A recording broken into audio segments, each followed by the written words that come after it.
Good morning. Good morning. Happy Friday. Shake your bums. It's Friday. We made it another week. And this is our 95th.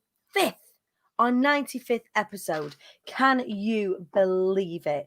Our 95th episode of the show at Wise Up Rouse It Show with me, your host. I am Dani Wallace and I am the Queen Bee, as are you. So it is Friday and we are celebrating this Friday. We are celebrating the wins. We are celebrating getting through to the end of another week. And who is first past the post this morning is Diane Ivory. Good morning, Diane Ivory. How are you, my angel? Welcome, welcome, welcome to the show. Facebook is just gathering you all up. We've got some interesting conversations to have this morning. I'm really, really excited. We will get into that in just a little moment. But before we do, let me know where you are watching from. In the UK or indeed abroad, you will be represented. We will represent you on the map just up here in the sea area because we know we are now a global audience. Good morning, Vicky Head. How are you? Anna Fox in the house. Hey, sister. We've also got the incredible Vicky Head watching 95. Yes, 95. Can you believe 95 episodes? So next Friday will be our 100th episode. We'll have to do something to celebrate, won't we? But yes, 95. Can you believe it? It is crazy. It is sunny. Do you know what? It is Scorcho in Preston today. We've got the sunny being out today, and it's Scorcho over in the north. In the I want to say the southeast, in the east coast. You're over here, aren't you? There you go. A little sunny beat over there. What is happening where you are? Vanda Harris, good morning, my darling. Good morning, Naomi Ella. Good morning, Sex Pot. I like it. I'm feeling that this morning. I've got my loungewear on. I've got my very swishy sort of duster coat. Lovely to see you here, beauty. I'm sure you mean me. I don't know. You're probably having a conversation between yourselves. If you are watching on my personal profile. So we stream this to 4 places. We stream it to my personal profile. We stream it to the Hive, the IATQB Hive, of course. We also stream it to YouTube, my YouTube channel, the Queen Bee Dani, and always we stream from the Queen Bee Dani page on Facebook, which is our lead page, I guess. If you're watching on my personal profile, I can't see your comments. I don't know why. I have told StreamYard about it, but if you do want to have a conversation with us this morning, and you will, I'm just going to put that out there. We are going to be talking about some very interesting stuff this morning. We're going to be talking about divorce. Wallace is not in the room, you'll be pleased to know, but we are going to be talking about divorce this morning. In lots of its different guises. And we're going to be talking about divorcing right. Can you believe it? We've got the incredible Bhavna Radia is going to be joining us in just a couple of minutes. So we've got Scorchio in Forest of Dean. Oh, I love it with Scorchio today. I love it. Scorchio. It is so where are you? Sunny South Africa. Vanda, there we go. We'll represent South Africa here for our global audience. Where else have we got? It is in our last English breakfast in the sunny Costa Blanca. Costa Blanca, come through. Where else in the world are we watching from? Let us know. Scorcho in Norfolk. We have a Scorcho bee down there already for you. It is Good Morning Friday, bees. Shake your bum. It is Friday. What I want to know from you guys, all of you watching, is what have your achievements been this week? We are sliding into the weekend, and I want to know what has been a winner for you this week. Put them in the comments. Let us celebrate together. Do you know what? This week I am celebrating getting by. Like normally we celebrate some big wins here in IATQB. We've had lots of wins. But this week I just want to acknowledge the bit of myself and the bit in all of you that sometimes doesn't need to have huge wins week in, week out. Sometimes you might have a wobble in the week and you might come through the other side of it fighting. And that is exactly how I'm feeling this week. So even though, don't get me wrong, it wasn't a serious wobble. But you know, sometimes you get a little bit of overwhelm or you get a bit tired or you think you stood at the bottom of the mountain or the middle of the mountain and the top of the mountain feels really far away. It takes a lot of courage to keep putting one foot in front of the other and keep heading towards where it is that you're going, even if you feel scared, even if you feel daunted, even if you feel like it's just a little bit too much. Is it really for you? And the answer is still yes, and you keep putting one foot in front of the other. I want to honor you this morning because that is where I have been in my little head, because it doesn't just happen to you guys, it happens to everybody. So Can we all just acknowledge my badger stripes? Look, it's happening. They're coming through. We've got it's going on. Like it's going on. I'm digging this. I am digging the badger stripes. Navigating week 2 of family separation without big drama. Super interested in our fabulous speaker today. Anna, you will get so much from it. Bhavna is honestly incredible. We've got so much to talk about in just a second. It is sassy and sunny in Sutton Coldfield. Oh, the alliteration really tickled my pickle then. I was down for the alliteration. Winner gathering together an ace book launch team is a solo book, not a solo project. Hey, it takes a village to raise a child. It definitely takes a village to birth a book. I found that myself. The book writing process is when you see, so I read books since I was little. We're bookworms in this family. We are lovers of books. And then you see in the acknowledgements, there's all these people that they want to thank. They want to thank the team and they want to thank the PR. And I always thought, God, it's a lot of people to thank. You've just written a book. And then you realize when you write a book how much work goes in and how much you don't know about some of the processes and how many people you do need. So yes, it takes a village to raise a child. It also takes a village to birth a book. So congratulations on gathering an ace book launch team to our darling Sandra for Don't Try Him at Home coming in September, which is really exciting. My hair is fab. My hair is fab, isn't it? Isn't it? One of the hardest things ever. Big love to you, Anna. Yeah, can we all send our darling Anna Fox some incredible love? She has been super strong over the past, well, for the whole of lockdown and even a bit before. She's been wonderful. So I know loads of you are going to get so much from this morning. So make sure you are in, you tuned in, you turned on, you're sharing. If you think that somebody's going to benefit from the show this morning, I want you to have that person in mind. I want you to share the show with them because I know you will find so much. You'll find A, so much interesting, and B, knowing somebody like Bhavna can help you, even when you might not want it to help you. And that's the thing. Right, okie dokie, I'm going to bring her onto the show. The gorgeous, the fabulous, the incredibly talented, the wonderful Bhavna Radia. Good morning. Good morning, Dani. How are you? I am so good. You look glorious this morning. Oh, thank you. Getting ready for the sunny day? I love it. Do you know what? It's been the Beautiful. first morning I've peeked outside the window like this because this is I get going outside these days. Peeked outside the window and it is beautiful outside. And look Yes. at all these sunny bees. I know. I'm looking forward to getting out there, enjoying the sunshine. Have you got anything planned today to get out there and enjoy the sunshine, or is it just a garden job? What are you on with? Sitting in the garden, I think, today. I'll be working this morning and then out there this afternoon with the Pims. Oh, Can't wait. I have not seen anywhere near enough Pims for this time of year. I think that's something we've got to rectify, all of us. What are you doing, Dani? Pims, mint, strawberries. I feel like we've kind of bypassed tennis season, which is like the real flag in the ground for Pims time. Another one of my friends said this. I think we're going to have to rectify with some summer Pims this afternoon once we finish work. So, Bhavna, thank you so much for joining us here on the show. I am thrilled to have you here. Not least of which because I know the work that you do and it's absolutely glorious, even though it's in a very difficult field. And it's in a field like people don't want to talk to you, right? It's not horrible. Nobody ever wants to talk to me. Yeah, absolutely. And can you imagine, because you are fabulous, but the field in which you work is divorce. And now more so than ever, people are going to be wanting to, seeking advice because it's been a strange situation. Tell us more about what you do, Bhavna. So I run a company called Divorce Right. I set it up after my own divorce because I needed something flexible that worked around my 3 really young children. But actually, I have this mission that divorce doesn't have to be difficult. People think that it's going to be nasty and it's going to be horrible. It doesn't have to be that way for everybody. Obviously, for some people, it will be.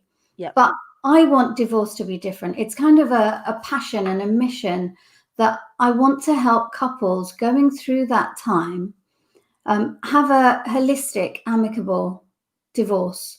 What we are looking at is working together, collaborating, getting experts in that they need, and getting them through to the end goal, which is to become unmarried, but with a plan for your life. Yeah. And there are so many divorce solicitors and divorce lawyers out there. When you go and see them, you go and see them individually, you go and seek advice. And the first thing, well, no, it's not the first thing that they do, but one of the conversations that takes place is, what are you entitled to? You've got to look after what you're entitled to. And in that entitlement becomes a whole entanglement of other emotions. And it leads you in the wrong path. It's not, we're not talking, Gwyneth Paltrow, what's Chris's last name? What's Chris's last name from Coldplay? Martin? The conscious uncoupling is Yeah. that where they've made a decision together to part ways. It doesn't have to be the legal wrangle. It doesn't have to be the he said, she said. It doesn't have to be the, well, I want that and I want that. And it becomes this grabbing, like grab a grand. It's like grab a grand, isn't it? Can you remember Noel's house party? And it's like they're frantically grabbing at the things within the marriage, including the children, including the pets, including the house. And it doesn't necessarily have to be like that, right? That's what I've found. When couples go to see individual solicitors, what they get told is the maximum they could possibly get. So you get people coming to you saying, oh, I've been told I can get 80% of all the assets. And, the other person has been told they could get 80%.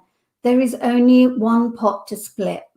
We have to find a way to split that pot so you both get what you need, which are homes, obviously. You've got the income there, short, middle, and long-term income. We've got to make sure that the children are cared for. They are priority. And the work that I do is family focused. We always look at what is best for the family. We're not looking at, let's go for the maximum. We can't both get the maximum. So let's go back and look at what's best for everybody involved. And you can only do that through collaboration. Otherwise, you'll be fighting. And that makes the process longer. So that decree absolute is further and further away the longer that you fight. So then the whole point is that you don't wish to be married anymore, but then you're dragging it out because you're fighting and it adds stress. And the longer that you're fighting for, the longer the stress is drawn out. And sometimes what you find is that it's the he said, she said, which you mentioned earlier. That's what they get stuck in. You know what? We do a session. We have a chat about he said, she said. Let's get it out of the way. And then let's move forward. You need to do it. I understand. Let's acknowledge how you're feeling and become constructive. Because we get hung up in being right, don't we, in those situations? Like one or both parties are aggrieved in some way. And one of our protection and defense mechanisms is to be right. I have to be right. And sometimes we get so blocked. And this is in any relationship, whether it's ending in divorce or not. This is friendships. This is this is people fighting online. People get hung up in they've got to be correct. Because if they're not correct, then it's going to skew where they are in the world. But actually that skews what they want their outcomes to be, right? They're both right. Right. You're both right. You're not wrong. So when I'm working together with them, drafting their divorce petition, often it's on unreasonable behavior. And they say, but it's not just one person that's led to the breakdown of the marriage. I know we have to write down that one person had, there was unreasonable behavior.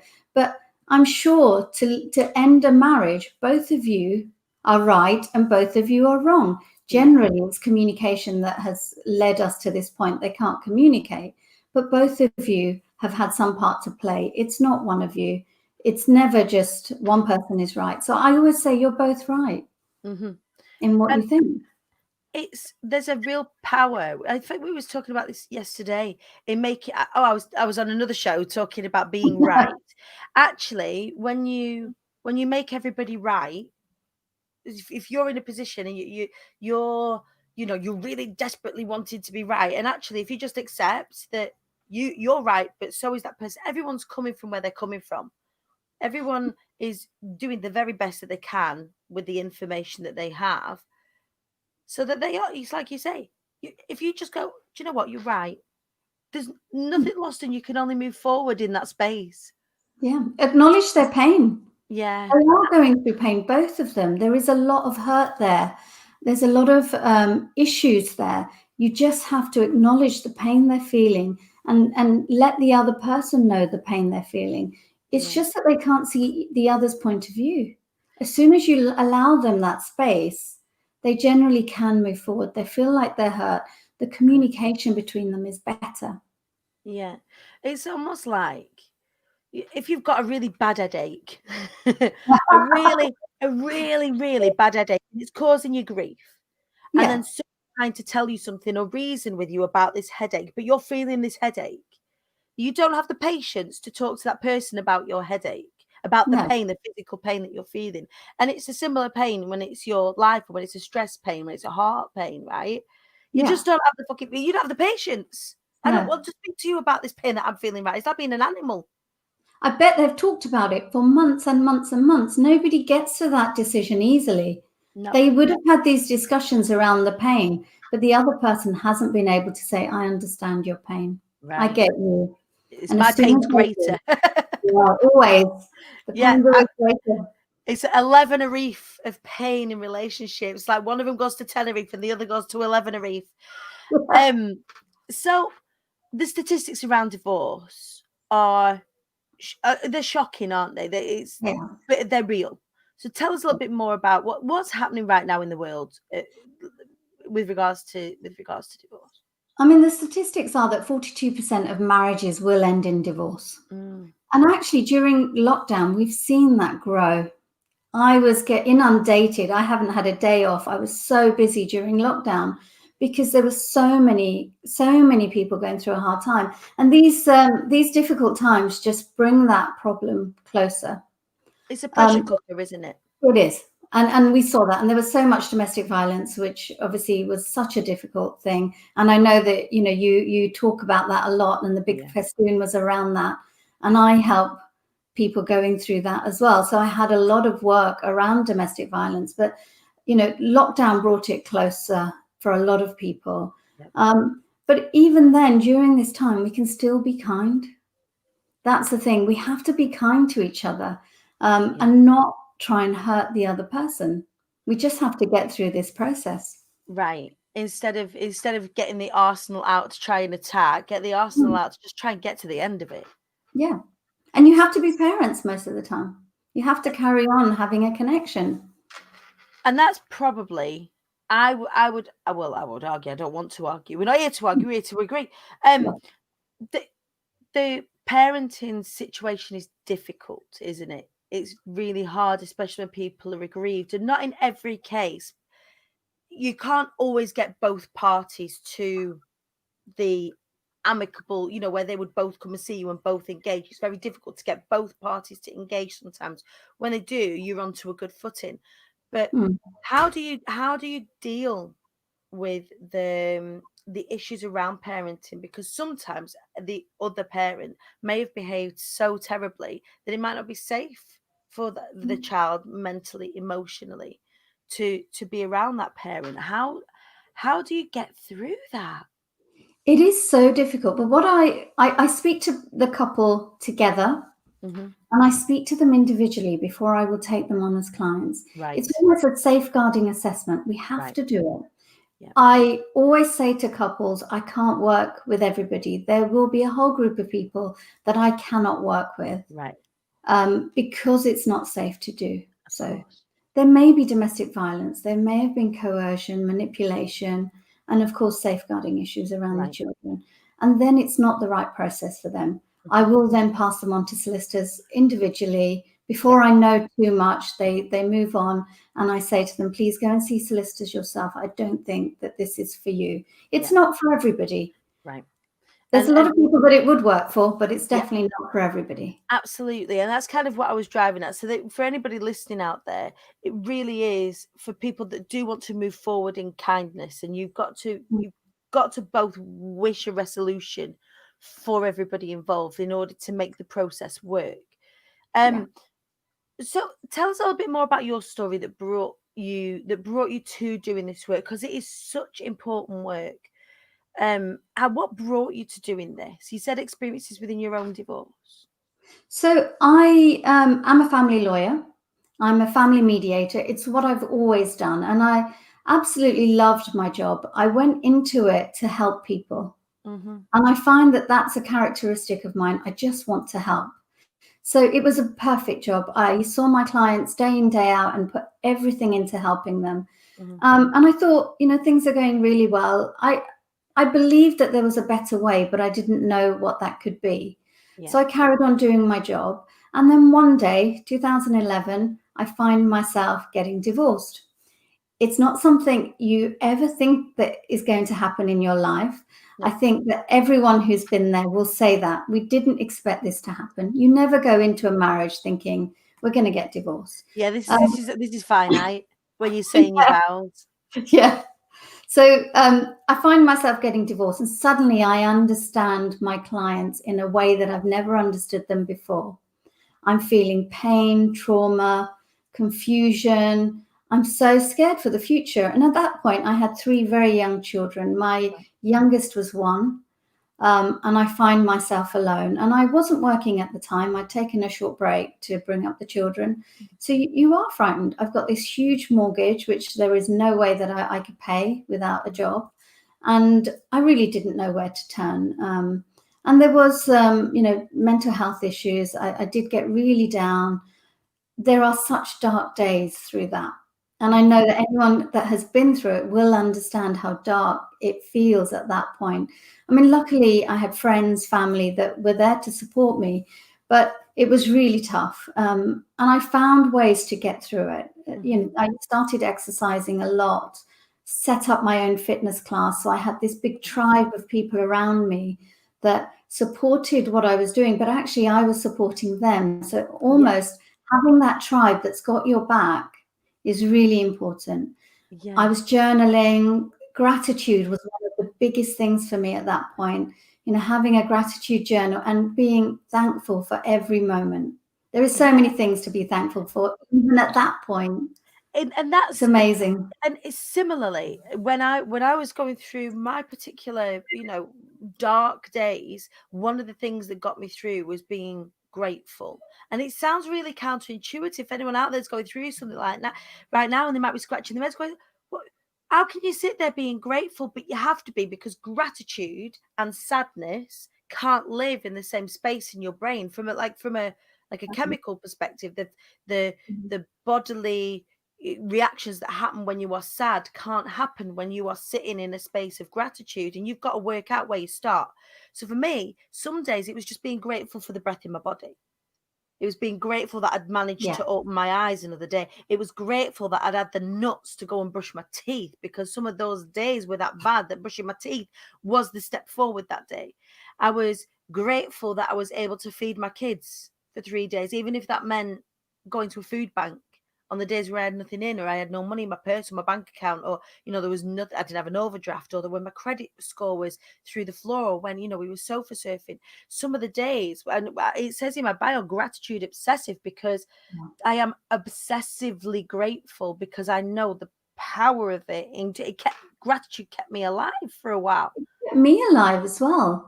I started reading the journaling and meditating as well. You find that space where the voices stop in your head, and all of this stuff going on the external doesn't come in, and it gave me such a sense of peace. And I just felt that I could fight from that place. I could move forward. I didn't, luckily we didn't fight each other. Right. It was just trying to get through and find a resolution. So, I'm going along this journey, and luckily I found these tools to help me. Right. And, I ended up homeless. I had 6 months of, 3 very small children. We slept on people's floors. We were on the sofa. We lived in a hotel for a little while. And you think, what has my life come to? That I am homeless. It's just not what I expected. Yeah. So, from that point, you are at your lowest. You've got nowhere to live.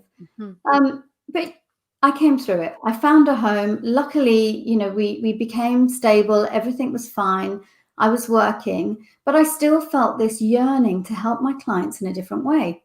Yeah. So I started thinking about what really would I have wanted when I went through it. And I decided that I needed a little team. Right. And what I wanted is a solicitor.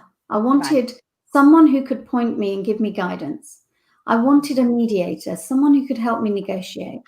I wanted a financial planner. I needed some help with my mindset. So I wanted this whole thing to come together and for him to work with me. Mm-hmm. And then this idea kept growing in my head that this is what I think people need. So I started, I put that in place.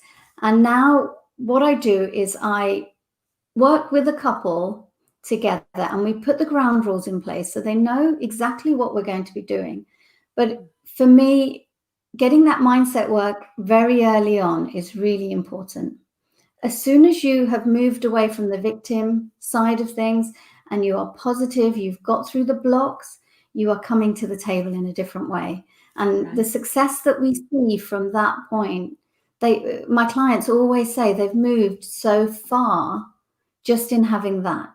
Yeah. And then when you've got somebody guiding you together, there isn't a question I say to them, I won't help you with, whether it's practical, whether it's legal, whether Mm-hmm. it's how do we tell our children, I can help you with all of that because I've been through it Yeah. and I can coach you and teach you how to communicate. I don't want you to come and see me every time you have a problem. Let's teach you how to do this yourselves. Yeah, and having the tools to be able to negotiate, having the tools to be able to say, okay, there may be an issue here. There may be, you come along bumps in the road when you're going along any kind of journey. Then do you need to get on the phone to mummy or you're the solicitor or, all of this sort of things? Or can you learn how to, okay, this is how do we communicate now? Because the ways in which we communicated before didn't work. Hmm. Having that kind of team at your disposal when you're going on that journey is nothing like I've ever seen. I've not seen anything like that elsewhere in the UK, where you see divorce, you see mediators, you see all of these things separately. And who really thinks in that moment, I'm going to need, apart from you, which is incredible, but you'd been on the inside of it so many times, you'd seen. Yeah. But who else thinks, oh, I need this person, this person, this person, and this person? And having somewhere to go where you get all of that and you get the help up here as well is just, oh my God, how many families have you saved as they have been uncoupling, have they been separated? How many kids' mental health have because that has a real impact, how you behave when you are becoming unmarried, when you are divorcing, has a direct impact on how your children view relationships, on how they view communication, everything. You're setting the stall out for a lot of things that will inform their decisions a lot further down the line. I know because I made those decisions because that's how I was informed during watching my parents' marriage break down. And that was Yeah. horrid. It was horrible. It's horrible being a child of divorcing parents, especially when they are fighting it out. Right. I mean, the amount of teenagers that suffer from mental health difficulties watching their parents doing this to each other and to them. Mm, It's not to say that what I do is not bumpy. We have such difficult times. yeah. Something has happened, and I will jump on a Zoom call with them or face to face meeting, and we will sort it out. We will discuss Mm, what's happened. And, sometimes it's going to derail the process, but we always get it back on track. yeah. Things will happen, things will throw you all the time, but you Hmm. have to get it back on track for the children and their mental health. Yeah. Because I believe that it isn't divorce and separation that is going to affect their mental health. It's how you deal with it. Right. Deal with it Right. right, and your children won't be as affected. And that's it. There are people that I know directly out there where they're divorcing, and the other partner is kind of saying this is going to have a direct effect on our children. We can't do this because it's going to have a Mm. direct effect on our children. But in everything, your reaction dictates the outcome of anything. How Mm. you react to any situation will dictate how well those children adjust, will affect how well you both adjust, will affect what the finances do, what the living arrangements Yeah. do, how you react in that situation. So having the tools to help you react better in that situation is, God, it must be worth its weight in gold to so many couples that you work with. Even talking about parenting styles. Mm-hmm. It's such a big problem. And I Right. know that, for me as well, me and my ex-husband have different parenting styles. And it took me a while to get my head around that. It's okay. He's not wrong. He just Mm, doesn't do it my way.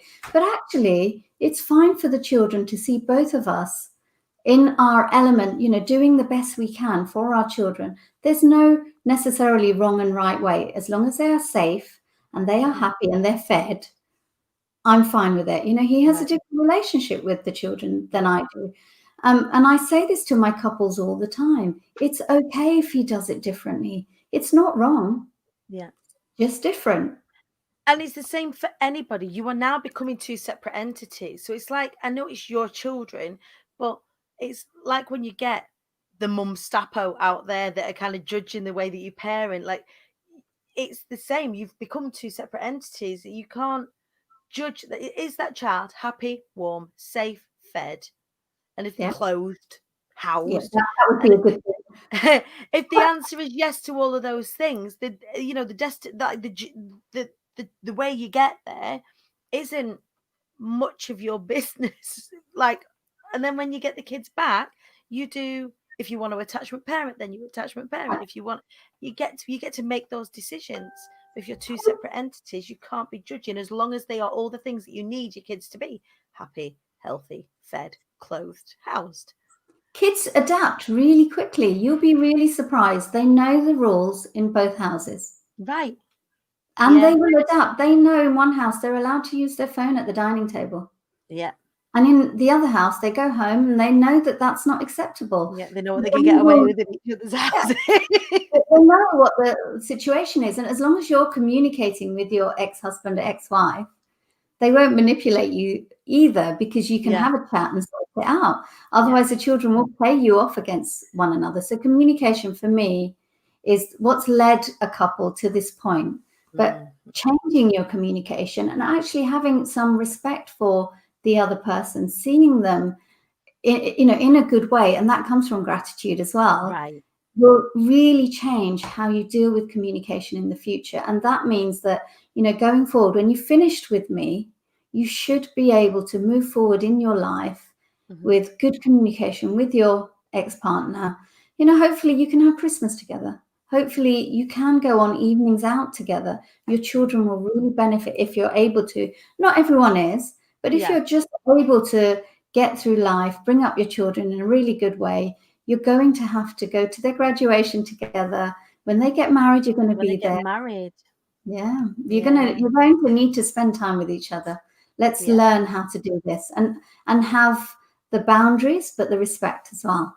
Yeah. Because that's a stress thinking on for when the kids have momentous occasions. Having you don't want to, as parents, well, I wouldn't want to, as parents, give that child unnecessary stress by going, oh, I can't invite my mum, or I can't invite my dad, or I can't invite that side of the family because they're all going to fight. And actually the family have created that and not the child, and then the child's dealing with stress that they haven't created, and everything becomes really unfair. Yeah, So thinking like that is the best thing, isn't it, that you can do for the wider family as well, so that they can all enjoy the kids that you've created, the kids that they love, both of them.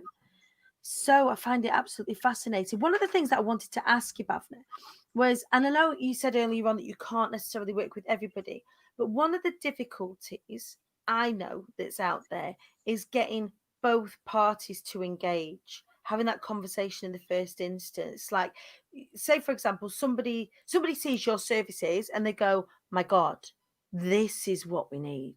We need this. I don't want to do this. I don't want to do this fighting and this grab a grand, this like he said, mm. she said. I don't want to do that. And the other party may still be in pain. How do people cope with that? How do you suggest to help bring both parties to the table with that? Because you can't make anybody engage with this, right? No, no, it has to be completely voluntary, and you have to buy in. Mm, Otherwise, what you'll find is you just don't engage, and there is no point. For yeah. me, I want to get you to that transformation. I want you Mm, to fly when you finish with me. I can't force somebody to work with me, but I see the end result and I know what we can achieve together. And I think sometimes when I speak to the other person, they realize that this is possible and that they could get to that transformation. And almost you get buy-in just for the fact that I'm so passionate about what I do. Yeah. And they often will say to me, I didn't want to do this, but now I've spoken to you, I'm ready to go. You don't Right. get that from everybody, but you do often get that. So I spend time with them Yeah. and talk through the consequences of not getting there. Yeah. And when they see that you are a safe So from person that, and the services are safe, that's the thing, isn't it? That actually this is not something that the other party have done to try and hook me into, coercing me into doing something. It's actually, when you both see the benefit of what it is that you do, you can't not want to do it, surely. Like, I know there will be people that definitely don't, and their pain will be such that they won't be able to engage, and it's understandable. But when you do, it must be brilliant when you see that realization that both parties are like, yeah, I want this to be a good outcome for us both. I want this to be a good outcome for me, but you know what? We need to get through it. And in order to get through it, we've got to get through it. That must be a great realization when you see that you can work with someone. You must be like, yeah, we're going to do some good work here. I just know what the alternative is. I've been that lawyer that's been in court with clients and their fees have been 50,000, 80,000, whatever it is, each. And that's a lot of money. Why would we want to give that to lawyers? I mean, obviously some people have to, but if there is a way that we can come together and try and talk things through, you may not need to go through that. The consequences are so difficult. If you do end up in court through a battle, the stress, the pain, the cost. The cost. The cost is so much. But also, you won't ever be civil. Right. After that, you come out of it, it's going to be a complete nightmare. How? Because you've both been muck spreading to get what you can get out of the marriage. Because that's what happens, whether anybody likes it or not. Because the way that the law system works is that you've got to prove that you are worthy of the bigger portion of the part. So the muck spreading and the shit slinging that's what happens. You can't come through that process and still, hold each other in integrity and hold each other in respect, which is ideally the outcome. And that's so you have fixed fees, don't you? The way that your business works, because again, one of the things that could potentially happen in this situation is the fees start to spiral and it drags out and it drags out, and every court appearance and every meeting that you have and every letter that's sent and every threat that's made is money being printed each time, and these fees can just spiral out of control. Yeah. And when working with you, you've got fixed fee services. I do it fixed fee for that reason. You know that once you have engaged me, you are not looking at the clock. You're not worried about picking up the phone, saying, this issue's happened. Let's get on a Zoom call. Let's meet. Let's do something to get you out of that issue. We are not worried about whether it's one meeting, whether it's two meetings. Let's sort this out. Yeah. And I think that gives them that stress-free space, that they're not worried about how many times have we worked on this document? How many times have we talked this thing over? We talk it over until it's done, until it's right, until we can move forward and take the next step. And the process is step by step. You don't need to worry about the whole thing. You just worry about the next step that I've given you. I'm building up to getting to that end goal. But that's my job. I'm project managing this. It's my job to get you there. You just worry about the next step. And the fixed fee really helps with that, I think. Because there ends up being fear around talking and resolution when you think that, well, every time I'm going to pick up the phone to Bhavna, it's going to be another £400. It's going to be another this amount. It's going to be another this amount. Where actually, like you say, if it kind of gives you the freedom to then just relax and get into the process then. Yes, definitely.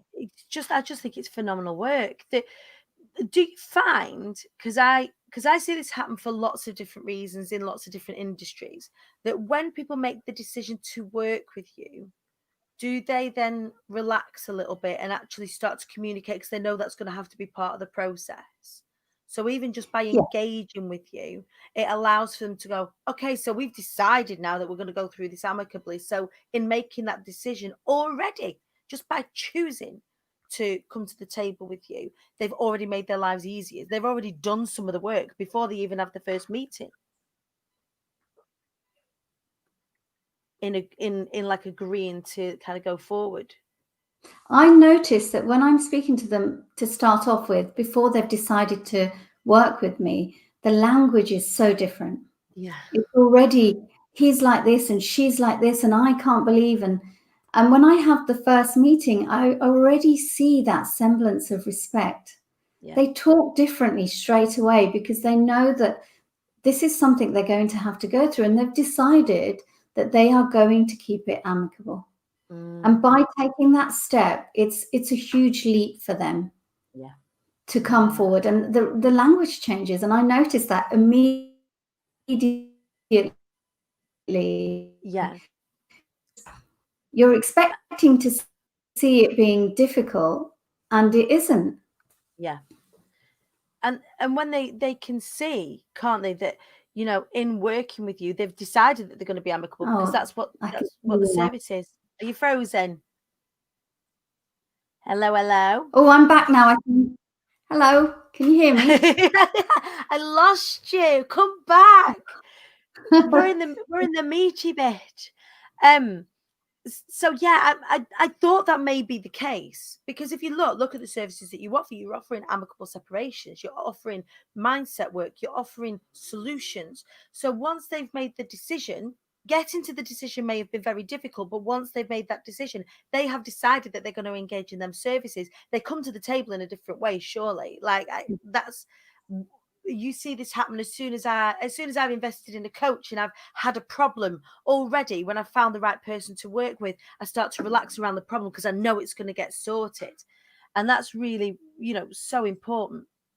I do think, like as Lisa Johnson says, once you've got skin in the game, you are going to work it out. You are going to sort this thing out, because suddenly you've invested in yourselves. You've invested in the process. You are going to make the best of it, and you're going to get there quicker than you thought. I'm surprised. Sometimes, you know, I say to couples, it can take 9 months, and 4 months later, we're almost finished. And I'm shocked, because as soon as they're invested, they work really hard. And then I see communication happening outside of our discussions. And for me, that is wonderful. I'm so happy that they are sitting down together and sorting out all the information I've asked them to bring. They've done it together. And I think you couldn't have done this. So it's brilliant to see the transformation in them. Do you have people that come to the table in this instance, like where they start to communicate and then actually their divorce may not go through? Has that ever happened? Yes, I have had couples that have reconciled on the couch. I can imagine that would happen. It's because you are always talking about, you know, how wonderful they are. I'm always giving them praise on, you know, that's a great sort of attitude to have. And look how brilliant you are as parents, that you are putting your children first. They're constantly saying, I just want what's best for them. I'm saying that, the other person's saying that. And then they start looking at each other differently, and you see that happening. And I actually had a couple that I was seeing face to face, and I had to leave the room. Oh my God. They were getting on so well, and they needed to have a little private chat. Yeah. And they had a private chat, and they decided to get back together there and then. And I was just like, you know I do this work, and it is a passion and it's a mission to transform how divorce happens. But actually, the first thing I always say to people is there a possibility that you could reconcile? And really, professionally, that's what we should do. Yeah. Instead of rubbing your hands together and going, right, let's get this divorce done. Jump on the horse, let's go. The amount of people I send details about marriage counselling, if there is that hope, if there is that chance, let's see if we can make it work that way. It doesn't matter what happens. It's important for the family. If they can get together, let's give it a go. And, you know, if I found a couple, you know, could have that, even through working with me, I would encourage it. I think it's brilliant if they are both happy and there isn't any safeguarding issues. Yeah. Brilliant. And yeah, it's happened a few times. I can imagine, because one of the huge scupperer in marriage is lack of communication. And if all of a sudden they've put themselves in a position where they are A, working on their mindset, and B, communicating in a way that they may have not done for years and years and years, you start to see the bits in each other that they saw previously, because guess what you do at the start of a relationship? You talk to each other. That, isn't it? It's brilliant. I haven't had a couple get divorced and get married again. I'm kind of waiting for that. I'm hoping one day that will happen and I'll get to buy a hat. I was going to say, just have a special hat to one side and just say, like, you made through the process, whatever, we want the destination to be right for both of you, but just in case there's a hat there, as you part company. That would be great, wouldn't it? Well, I have lots of couples that are friends, though. They do. That is amazing. Because relationships do come to an end. That romantic relationship does, however we look at the biology, a lot of our thoughts around marriage are traditional, historical, cultural thoughts about marriage. And what we don't ever acknowledge is the biology of us sometimes means that we just get to the end of our tenure with that person. Yeah. And that doesn't mean that person is a bad person. It doesn't mean that you're a bad person. It just means that relationship has served its purpose for you both, and you are ready to move on into a different phase of your life. If you can do that with friends, if you can do that with jobs and family and all the big bits, then why shouldn't you be able to do that with a relationship that when you've come to the end of it, it's had its, its beginning, middle and end? Why would you hold on so tightly to something that just isn't right anymore? And friendship might be the best place for that connection now. Sometimes that is the case. I think that we put pressure on ourselves to stay together, stay married, when quite clearly it's unhealthy, it's toxic, it's not good for anybody in that relationship. And it's okay if that relationship comes to an end. I think we fight to stay together to a point. I think obviously you have to keep trying, but there is an end point for every relationship. Sometimes, if you can stay together for the rest of your lives, brilliant. But that doesn't work for everybody. We are growing and changing as people. And suddenly you look at each other and you think, I don't hate you, but I'm just not the same as you anymore. I'm just different. We've changed, we've grown. And it's okay to be like that. For me, the end of a relationship isn't, the end of my life. I realized that through going through it myself. And, I've got a wonderful life. The children are growing up. We're stable. I've got my own business. I do what I love. And I say this to my clients all the time. It's not a door closing. Right. It's a door opening. Let's get you to see it in a different way. Yeah. It's the start of your new wonderful life. You can do anything you want to do. Let's get the bits in place so that you feel inspired. Let's create a life for you that you want. You've now got that chance. Let's put the finance plan in place. You want to go on holiday twice a year. You want big holidays. Let's get that finance plan there so we know that you can do it. And I want them to dream. This is the point in your life. Once the emotions have calmed down, let's dream. Let's create something for you. And, for me, because I know that I've been through it, I just want to give that to other people and help them find it. So that's part of the work that we do is, you have a transformation at the end of it. I just think it is so necessary and so wonderful, the work that you do. And I can't stress that enough. I've come through, it wasn't marriage, but coming through the end of those relationships, it felt like the end of my world. Those particular people wouldn't have engaged in a service like this, but just to know that it's there in the even in the situation that I'm in now, not that me and Wallace are getting divorced, but to know we're not, like, we're so far away from that, but to know that it doesn't have to be how my other relationships have ended, which were fraught and horrid and painful. And even to this day, everybody involved carries the scars because we didn't have those things to our hands at the time, and nor would I probably been able to get the other parties to engage. But to know that that is out there, it just makes me feel so hopeful. Again, for so many of the members of the IATQB movement that are kind of going through a similar situation, even right now, like you say, 42% of marriages, that's a fuck ton of marriages. So tell me, Bhavna, what's coming up for you apart from lots of divorce at the end of the coronavirus? So I have joined the Wave Oh, Mastermind. congratulations. I'm You're going to so have an incredible excited. time. For anybody that doesn't know what Wave is, Lisa Johnson and Jade Gemma have been two of my mentors. And Lisa Johnson is, you know, my personal business coach. She's incredible. I have a mastermind. And Bhavna's just, it is amazing. It's We so good. are just about to start. And actually, that's where I came across you first. I saw Ah, so many posts about you on the mastermind that I started following your journey. And I keep coming across you. And it's almost like, you know, I desperately wanted to do this yes. because I followed your journey from start to finish. Almost, I've seen where you started and I see where you are now. And you are completely inspiring. Thank Um, you. and when I saw what Wave did for you, Mm, and, you know, after my discussion with Lisa and Jade, I knew that I had to do it and I would yeah. find a way to do it, whatever it took. But That's it. I've got so many ideas for what I want to create for my clients going forward. So, you know, what I currently offer, I want to expand. I want to add so much more value to it because getting a communication expert in to really work with them, I know quite a bit, but let's get somebody in to teach you this stuff.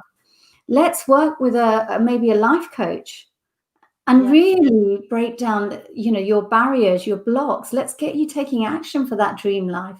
Yeah. This, for me, the divorce part is one part, but actually creating that life afterwards is another huge journey. So I'm really looking forward to adding that. And even, you know, a lot of my clients ask me if I know anything about dating after divorce. And, you know, Girl, she's ready. She's like, come on, get me on Tinder. that's what they want. And I think, yeah, if I I want to can swipe right. if we can help them with that, why not? Let's Why not? give more value. And I think that's what it's always about. When you're on a mission to serve people, you just want to add value and really give them the best you can. And you know, that's my plans for the future. So I'm really excited. I think there's going to be so many changes. I am excited, and I would love you to come back onto the show, you know, in another 6 months' time when you've got through to the end of Wave and you've started to sort of put fruit onto all of these ideas and you start delivering them, because I know it will just take you in a completely, it will take you on a journey, you know, that you will definitely enjoy, and you will definitely see the benefit of. So I'm super excited to follow you and the rest of your journey as you continue with this incredible work that you're doing. Bhavna, how do we find out more about you? How do we find out more about Divorce Right? So I'll drop my website details and Facebook details in the chat. So Yeah. at least anyone that wants to find me can. So yeah, they just need to get in touch. I'll drop my numbers and yeah, just, you know, send me a message, whatever works for you, and I will be in touch and we can have a chat. If the thing for me is whatever it is, I want the best for my clients. So it may not be me, and I may be saying to you, this is the way that you need to go. And I think as long as they get the best guidance and get the best help that they need, then that's the most important thing. So if I can help anybody direct them, whether it's me or somebody else, then I'll certainly be happy to help. Amazing. Well, Bhavna Radia, thank you so much for joining me this morning. It has been a pleasure to talk to you and a pleasure to share you with the IATQB world. And I will see you in a few months on the other side of Wave, when I hope you will come back on the show and have another talk about your journey. Of course I will. I'd be happy to. That would be great. Amazing. Thank you so much, Dani. You're welcome. And that was Bhavna Radia, everybody from Divorce Right. What an interesting conversation to be having. Even though, you know, as you know, we don't shy away from difficult subjects. What we're not doing here is we're advocating a divorce. What we're not doing here is advocating, you know, the end of relationships. What we are doing is advocating doing it safely and making sure that people come through the other side of it. And what an inspiring and different way to look at it, instead of that let's just see what we can get out of each other after the backside of it. You know, you don't have to be pitching yourselves against each other when a relationship comes to an end. Thank you so much for joining us. I know some of you have posted a couple of things. I just want to acknowledge these. So Joanne, my ex and I are still not divorced after 10 years. We've both moved on and are all amicable, but haven't got around to divorce purely for financial implications. We've agreed who gets what, but have always been fearful of the legal costs, and it's coming between our agreements. It's now time for us to actually get this sorted, as we know this needs to be done. This has been really interesting today. If you've got all those agreements in place, I'm sure that Bhavna would have something to say about this. Maybe I should have read this before I let her go. But it doesn't necessarily have to be like that. I'm not in a position that I can give any kind of advice, but please do reach out to the show and reach out to Bhavna if that is something that you might need some support with. Kimberly. Hi, Kimberly. Myself and my husband, before we were married, split for 9 months, separate houses and everything. After 10 years, we thought it was the end, but we managed to save it. It was unresolved trauma that hadn't been healed for me and a number of traumatic events that happened in our relationship. So we both worked on ourselves. We're now on 15 years together. That being said, there are couples that definitely grow out of each other, and I think it's just that communication, isn't it? It's get talking. When you both bring yourselves to the table, that's when the magic happens. Often what happens is somebody wants to talk when somebody doesn't, and sometimes you've just got to go to the line and say, look, if we don't talk, we can't go forward with this. And that is what I want to leave you on today. That is not a sour note. I want to encourage you to talk to the people that you love in your life. Get talking, get communicating, bring your whole selves to the table. Have an incredible weekend. If you're not a member of the IATQB Hive, to carry on the conversation, please search IATQB Hive, and you are more than welcome to come and join our community of over 1,000 incredible queen bees. It is an honor to share all of the amazing guests that we have on the show. Coming up next week, we have, let's have a little look. See, we've got a really cool week next week. We've got the fabulous Sandra is going to be joining with. She's going to be joining us. We've got Manisha Shah. We've got Fidel Bohill. We've got Emma Louise Dyson and Charlotte Carter. We have 100th. Can you believe our 100th episode? It's so exciting. I can't believe it's been 100. Well, it's actually been our 99th episode, because we did have one for Blackout Tuesday where we didn't, and we stood down for, and it was right that we did it. We stood down for Blackout Tuesday. We will be carrying on the conversation. It's all got a bit quiet on the Black Lives Matter front. We are going to be carrying on the conversation. We need to carry on the conversation. Also, Becky Dillon, look, I won your story for Chocolate PR. Yes, amazing. Congratulations. It's because of you I'm getting out there. Love you big time, so thank you. Amazing. Congratulations to Becky Dillon, who won the Chocolate PR competition on Monday this week. They will be joining Chocolate PR for 2 months in the membership. So congratulations to you. You're going to have an incredible time in there. I have got no doubt. I'm in there myself. And they are just absolutely wonderful. We love our friends, our sisters at Chocolate PR. You're going to have an incredible time. Right, you guys. Carry on the conversation at IATQB Hive, at the IATQB Hive. And also make sure you join me Monday to Friday, 8 a.m. on the show at Rise Up Show. For those of you on my mailing list, on a Friday, I'm going to start mailing you with the things that we've learned this week and also what to look forward to next week, just to keep you abreast of what is going on in the world of IATQB. I am excited about what's coming up in the next few weeks. Can't wait to share more with you. In the meantime, have an incredible weekend, and I will see you Monday, 8 o'clock on the show at Rise Up Show. Have a good weekend, you guys. I love you.